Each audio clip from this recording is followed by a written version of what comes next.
Abandoned and forgotten at my parents' wedding after 25 years together. I exposed their neglect on social media and revealed the truth. Charity, 17, fell forgotten on my parents' wedding day. My parents had been together for approximately 25 years, but never married. That's why when my father, Frank, 50, proposed to my mother, Donna, 49, on their anniversary, which they had always celebrated on the day my mother discovered she was pregnant with my eldest sister. Despite the fact that they had previously been together, everyone, including me, was overjoyed and celebrated This happened way back in February. They moved right into wedding preparations, deciding early on that they would hold a modest affair in Hawaii with only their closest family and friends for an intimate ceremony. Almost immediately, my mother asked my sister, Brenda, 25, to be her maid of honor, and my father asked my brother, DVYD, 22, to be his groomsman. I was not surprised nor angered by this. My sister had always been a mommy's girl. They both enjoyed spending time together, shopping, and socializing, so they had a strong bond. The same goes for my father and brother. They were often playing football together and messing about with cars. My father even coached my brother's team in middle school. That usually left me as the odd one out. I attempted to participate in my family's interests and groups, but was consistently turned down. Maybe they sensed that my interest in their VY ties wasn't genuine, or maybe they just didn't mind. Regardless, I was used to being the last and least important member of my family. Mom had a sister and Dad had a brother. My parents had each other, and my two siblings were closer than they had ever been to me. Leah VYing me feeling lonely and alienated. During the wedding preparations, it was suggested that I'd be the flower girl, but my sister thought that role would be more suited to her daughter, Grace, 3, so that proposal was swiftly dropped. Later, my maternal grandmother offered that I read a poem or give a little statement during the ceremony. But both of my parents declined because they wanted the wedding to be low-key and didn't believe a cheesy and sappy speech would match their VY shout. Those were their exact words. I was still fine with it all, even though it hurt to know that I would be the only family member not in the wedding party or given any role at all in the big. As the wedding date approached, my parents and siblings were increasingly involved in the. I observed my mother did not invite me to dress shopping, and whenever they discussed the site or the occasion, I was excluded. So I decided to keep quiet and see if they would understand I wasn't involved in any way, waiting for them to ask me something about the wedding, but that never occurred. The wedding was scheduled 3 weeks ago, toward the end of August.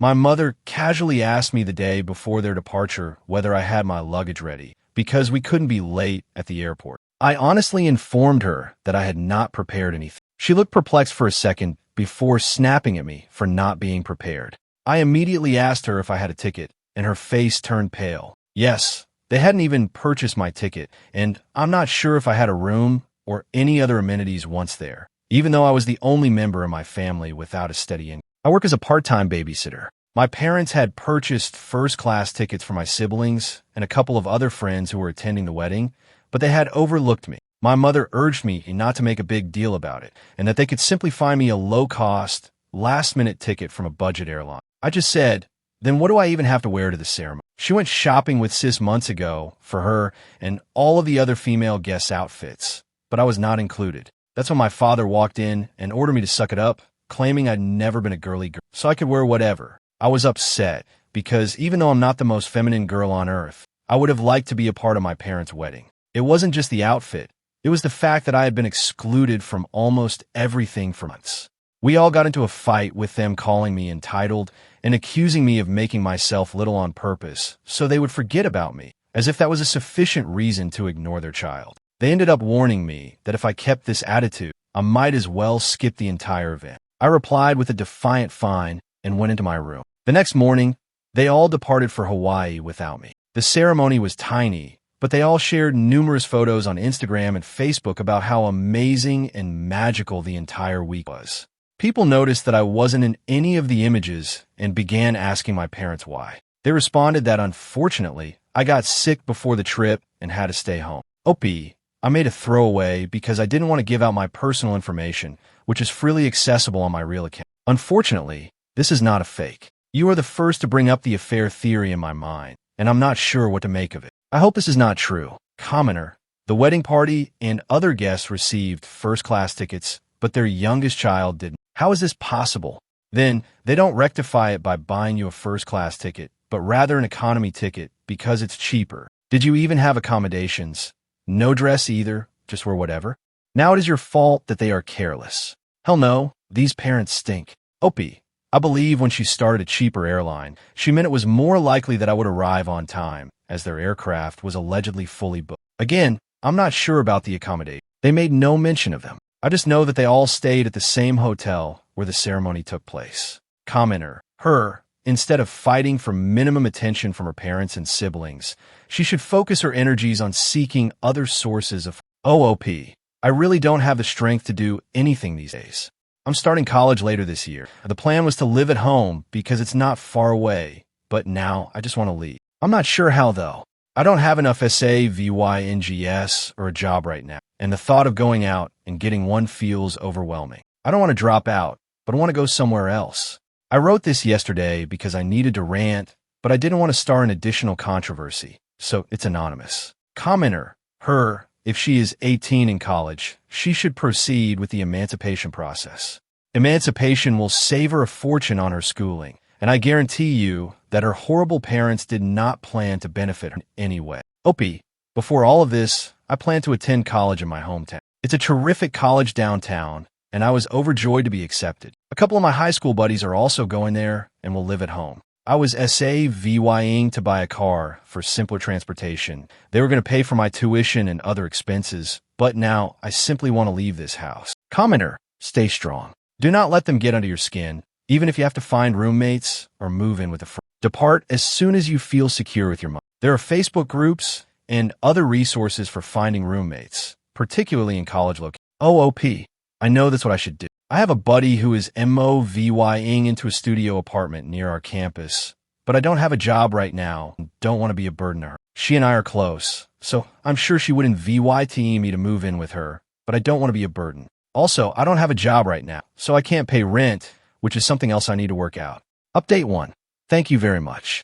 A few days earlier, I couldn't get out of bed, and my family comments at ConVWine said me that I was to blame for all that had happened. But after seeing the answers to my article and all of your support, I felt reassured with my acts and thoughts. I'm still dealing with feelings of guilt and melancholy, but anytime I start a spiral, I remember how much this community of strangers has supported me, and I try to calm myself down with your comment. Thanks to your opinion and suggestions, I finally decided to call my grandmother and tell her the whole thing. Before I continue, I should clarify that my grandmother, Gladys, 77, did not attend the wedding. I stated in the comments, but I feel compelled to include it here as well. She lives a few states away and has mobility concerns, so she no longer travels.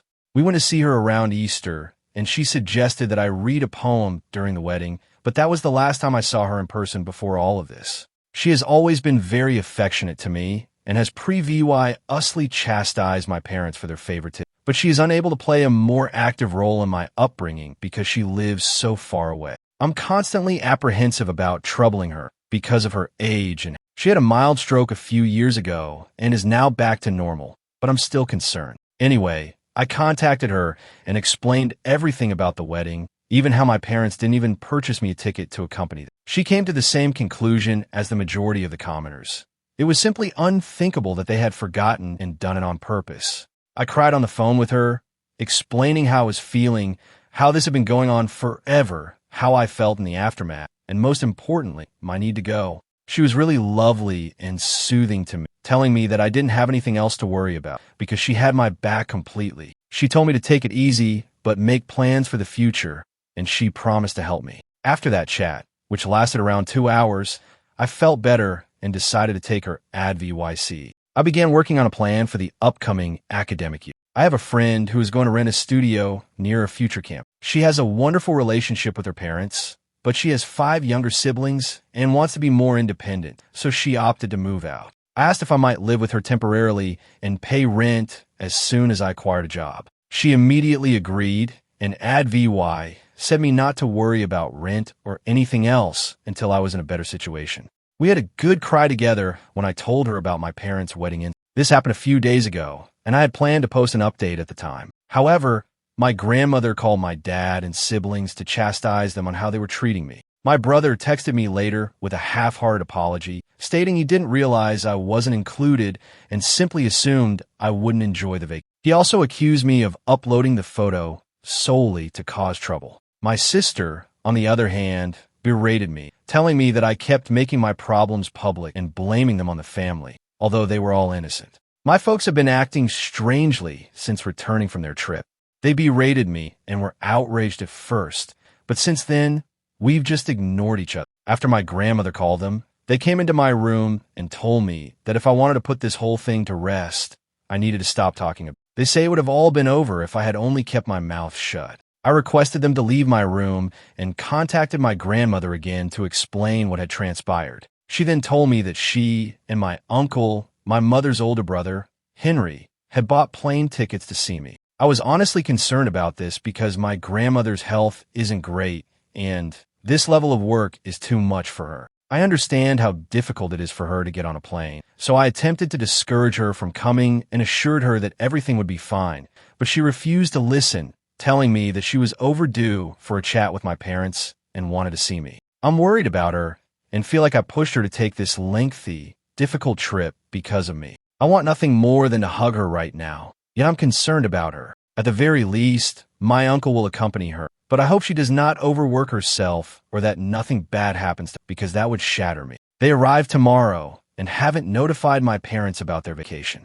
My grandmother begged me to keep it a secret until she arrived. I'm hoping she'll be able to persuade my parents of the error in their ways, or at the very least, assist me in breaking the news to them that I'll be MOVYing out shortly and intend to maintain no contact. I'm concerned about her HAVYing to do so much for me and troubling her, but I also admire and love her for everything she does. Update 2. Many people have messaged me and commented on the post, and I haven't had time to answer to anyone until today, so I apologize. You've all been so kind and caring, and it's been genuinely eye-opening and horrifying to realize how many people have experienced similar stories of neglect and abuse. I just wanted to thank everyone for taking the time out of their day to send some kind thoughts to this online stranger. This update will be lengthy, so I apologize in advance. I'll just resume where I left off. My grandmother called to say she was coming here to see me and help me out. I was quite concerned since my grandmother has a difficult time traveling, so taking this trip would put her under a lot of stress, and I felt responsible for her because I was the one who contacted her. She came early Monday morning with my uncle, and I went to pick her up at the airport. Not going to lie, it was an extremely powerful and emotional experience. As soon as I saw her, I went to her arms and burst into tears. I'm not sure if I could tell her anything because I was crying so hard. I had so many things to say. Thank you for coming, for being so kind to me, and for HAVYing my back. I regret forcing you to take this vacation. I feel terrible at home. I'm not sure if my parents love me, but I know you do. Am I an affair child? When I saw her, I was struck by all of this as well as remorse and fear, but she hugged me tightly in her arms and assured me that everything would be fine. My uncle hugged us as well. I'm not sure how long we stayed like this, but it must have been a while before my uncle urged us to get. We got a taxi and proceeded to their hotel. My grandmother had watery eyes, and I could feel her heavy breathing, which terrified me. Yet she hugged me and smiled the entire time. She had rented a double room for me to stay with her and once they were settled in and I was calmer, we sat down and I poured my heart out to them. Years of neglect, emotional abuse, how horrible I felt after the wedding, but also how I had felt for years. I stated how my parents were attempting to make me feel guilty for everything that had happened and how terrified I was about my future, but that my number one priority was to get out of the house, even if it meant sacrificing my academics. I informed them that I had made plans to move in with a buddy and was seeking work. I also told them about this post and how several people assumed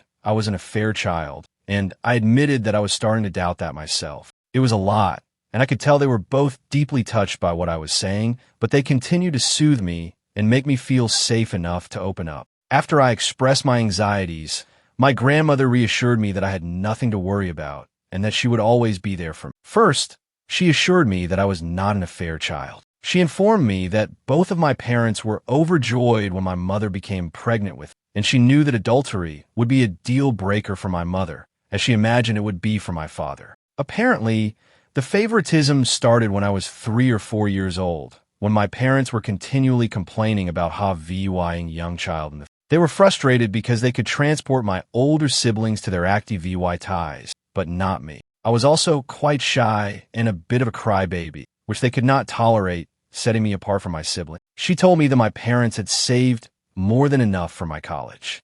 They're pretty wealthy, so that had never been an issue for me, despite my recent concern that they could take the funds away from me. She told me that if they ever tried to refuse to pay for my education, she would handle it, and she would not allow me to drop out due to financial concerns. She also offered to help me with rent and an allowance so that I could move out. She was quite GIVYing, and I thanked her, but I also mentioned that this experience had been eye-opening. I had no idea how wealthy I had been monetarily my entire life. Despite their flaws, my parents have spoiled me financially. I attended private school, received a huge monthly allowance, and owned a car for years, and they never complained about my expenses. Seeing the experiences presented here made me understand how fortunate I was and how relying on them put me vulnerable to losing everything. I told her that I wanted to be independent, not just from my parents, but from everyone. I feel as if I need to learn to stand on my own. To be honest, writing this and reading the experiences of indie VY duels, truly bad situations, makes me feel like a spoiled brat my entire life. My grandmother demanded I take her assistance until I no longer needed, and I accepted, but I still want to look for work and try to make it on my own.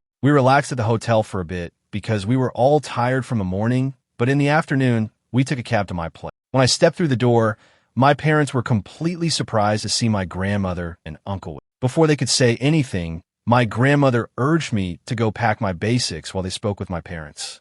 I rushed upstairs and overheard my grandmother and uncle berating my parents for everything they had put me through. At first, I could hear my parents defending themselves, but they finally quieted down when I arrived downstairs with 2 suitcases and a backpack containing my most crucial belongings. They were all in the Lee VYing room. My father turned crimson red, and my mother sobbed like a kid when she spotted me. She stretched her arms toward me, apologizing, but I simply responded, "Save it," in the coldest tone I could conjure. My father told me I didn't have to be a jerk, and both my uncle and grandmother ordered him to stop. I exited the premises at that point and waited for the cab outside. Back at the hotel, my grandmother told me that I would not have to return. She informed me that my parents had never questioned my college tuition and had intended to throw me an elaborate birthday party to compensate for the wedding fiasco. They even planned to give me a car as an apology for everything. But my grandmother was hot VYing none of it because it was EVY-dent to her that they were just attempting to save face. She believed they were making these decisions on the fly and that a party and a car wouldn't compensate for everything they had put me through. My mother's heart apparently broke when my grandmother informed her that I had even questioned my paternity. My mother burst into tears, but my grandmother informed her that given their actions, what more could they expect after constantly excluding me from family functions when I was a child? My grandmother said she would make sure they made the payments for my school unless I decided to cut relations with her and have her pay till I could pay for myself. I asked her to do that. I felt horrible since I didn't believe it was her obligation, but I really don't want anything else from my parents anymore. Although my grandmother is very well off, she is not as affluent as my parents. But she informed me that everything was okay and that whatever went to me would be deducted from my mother's inheritance. The next day, I went with my buddy, her parents, and my grandmother to inspect the studio where we planned to relocate. When my grandmother arrived, she said, "Absolutely not." I knew from the photographs that the studio was small and dusty, but when we discovered water damage and mildew in the bathroom and kitchen, as well as rust on the old equipment, it was EVY-dent that it wasn't livable. I was aware of all of this pre-VY usly and thought I could deal with it for a time. But what really changed our minds was when the grown-ups pointed out that the studio was street level in a terrible neighborhood, in a building that didn't appear particularly safe. There were bullet holes on the walls, which I had not noticed until my friend's father pointed them out. Grandma and my friend's parents offered to help us find an apartment in a better area and cover the fees. Both my friend and I want to be self-sufficient, but we realized that with potential minimum wage employment in such a high-demand region, we would be unable to get anything better on our own. So the plan is to hunt for a 2-bedroom apartment, and my buddy and I will pay what we intended for the studio, with her parents and my grandmother covering the rent. I know I'm still spoiled to anticipate aid from my grandmother, but after seeing the studio in person, I honestly wouldn't have felt secure there. My friends' parents, who were aware of what I was going through, invited me to live with them until we found a suitable apartment, for which I'm really thankful. I've been staying in a hotel with Granny since she leaves in a few days. Apparently, my friend, her parents, and my grandmother discussed this before coming to me to ensure I had a safe place to stay until we moved into the apartment, which is yet to be discovered. I teared up as I thanked them, seeing how many people had rallied around me to give assistance. Since then, I've started moving some of my belongings from my parents' house and setting up my space at a friend. Every time I return, my mother cries and apologizes, and my father has also apologized, but I stay distant and cold toward them. My sister called to say her mother was a wreck and that I was a jerk for what I had done. Before she could say anything else, I hung up and blocked her. I was about to block my brother as well, but I noticed he had sent me a very long message in which he apologized repeatedly for all he had done and for not comprehending how horribly our parents treated me. He stated he had been doing a lot of self-reflection since Grandma called and realized he was mistaken in presuming I wasn't on the trip because I didn't want to go. He also regretted allowing our parents to exclude me for so many years. I replied, briefly thanking him for his thoughts, but stating that I need space and am not ready to accept his apology just yet. Yet I believe he is sincere because he has never been mean to me in the same manner that my sister has.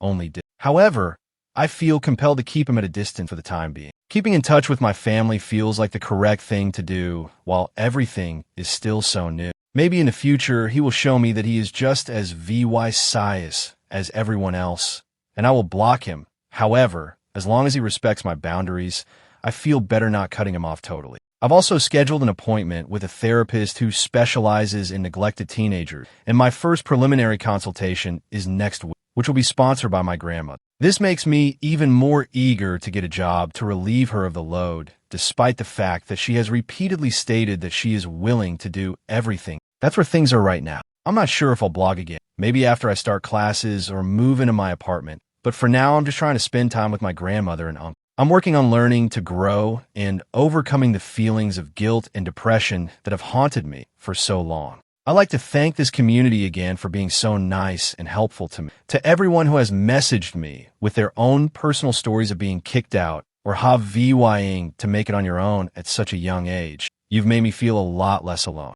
You've also shown me that things can improve if I work hard for them. I feel lucky because I have such an incredible support system in my grandmother, uncle, and buddy. But you're right, reaching out has been the finest move I could have made. Opening out about my sentiments to those that love me, as well as all of my internet pals, has genuinely saved my life. So thank you. I am more appreciative than words can describe. Commenter, I'm curious. When you return to collect your belongings, what exactly did your folks say? OOP.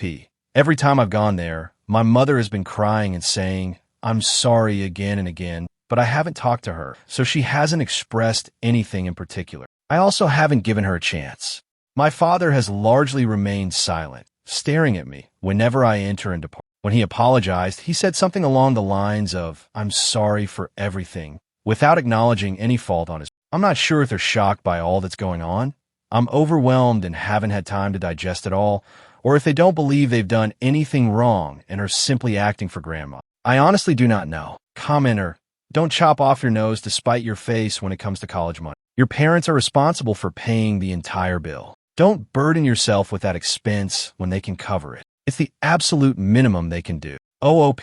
My grandmother has already told me that it is unacceptable for me not to attend college simply because my parents will not pay and she will not allow me to take out student loans either. I asked if she would co-sign, and she flatly refused, saying she'd rather pay herself than see me upset about money. I will not sacrifice my education because of my parents, but I will take advantage of this opportunity with my grandmother. I'd rather not receive money from my parents because I know they'll hold it over me for the rest of my life as if I owed them. I'm really fortunate that my grandmother will take care of this, even though I feel I don't deserve her. Commenter, I hope you don't feel bad for coming from a wealthy family. You're not PRIVY-legged. You appear to be more self-aware than many others from your upbringing. Working and levying separately from your family will allow you to explore the world. I honestly don't believe you're a pampered, affluent child. Working for what we need develops character and teaches us a variety of skills, including how to deal with tough people, the value of each hour and dollar earned, collaboration, societal institutions, and more. I'm pleased you have a safety net with your grandmother, and don't listen to anyone who would judge you. Many of us live paycheck to paycheck, and I would not want that on anyone just starting out in life. If you ever want to give us an update on how things are doing, I will absolutely read. Thank you for sharing this terrible period in your life. OOP. I feel more than guilty, angry in my heritage, and how ignorant I've been my entire life about my privy legacies.